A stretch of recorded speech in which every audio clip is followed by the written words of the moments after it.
Hold the violin upright so it's parallel to the ground. Make sure you tighten your bow before you start playing, and then loosen your bow using the adjusting screw before you put it away at the end of your practice. You want to make sure you have good posture while you hold the violin up. Especially if you're looking down at a computer screen, this can be a little difficult. Make sure your back is up straight and tall if you're sitting. It's even better to be standing if you can put up your computer high enough so that you can do that. Remember, as you play the violin, you want to mostly hold the instrument up between your shoulder and chin.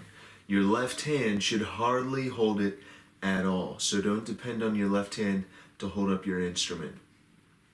Remember to keep your palm dropped as you play. It should never be up like this. It should stay dropped like that. So your arm and your hand should make one straight line. There shouldn't be anything like that. When you press down with your fingers on the strings onto the fingerboard, only use the very tip of your finger. Remember, your thumb needs to be directly across from your first finger. A quick review on time signature, that 4/4 that we have at the start of our song. The top 4 tells us how many beats per measure. Again, this is a measure, measure, measure, measure, and we'd call them measure 1, measure 2, measure 3, measure 4. Each line of music is called a system. So we have system 1, system 2, system 3, system 4. And for example, we could call this measure, measure 1 of system 2, or we could call it measure 1, 2, 3, 4, 5 of the song. So the top number tells us how many beats per measure. So whenever the top number is 4, we're going to have 4 beats per measure. The bottom number tells us what type of note gets the beat. If the bottom number is 4, it means that a quarter note is going to get the beat. So a great example of that right here is we have 4 quarter notes, and because the quarter note gets the beat in this measure, we have 4 per measure, and it fills up the whole measure with those 4. This week, we're going to learn how to play the note F sharp on the D string. It's the second finger right after the note E. This is the note E that we know so well, and F sharp is right here, what we call a whole step away on the fingerboard of the violin. A half step would look like this, where they're right next to each other, and a whole step would look like that. These steps are something that you're just going to have to learn how they feel. Unless you've put tape on your instrument, which I don't recommend unless you're really desperate, the best way to learn where to put your fingers is to listen to the practice videos, tune your sound, your pitch to my pitch, and learn by feel where they go. Your first finger sounds like this, and then that F sharp is right there.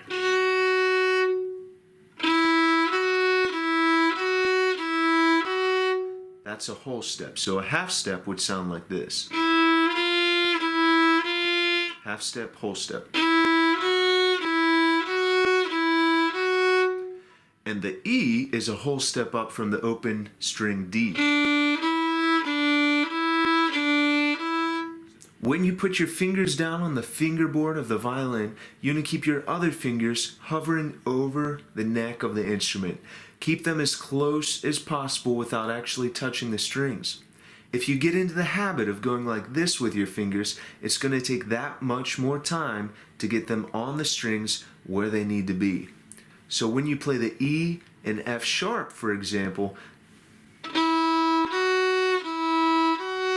only raise your second finger just enough so that you're off the string. If you raise it too far, you're just making it harder for yourself, and it's going to be a lot more work to find the correct spot of that second finger on the string.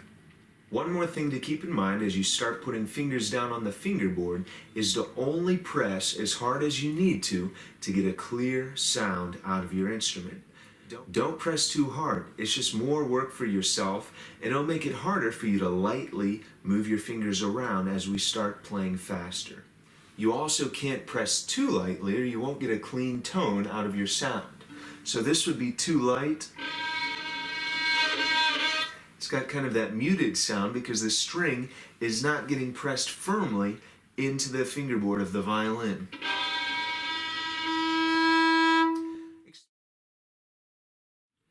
This week, as you practice, experiment with how hard or how soft you need to press down on the strings of your violin to get a nice clear sound.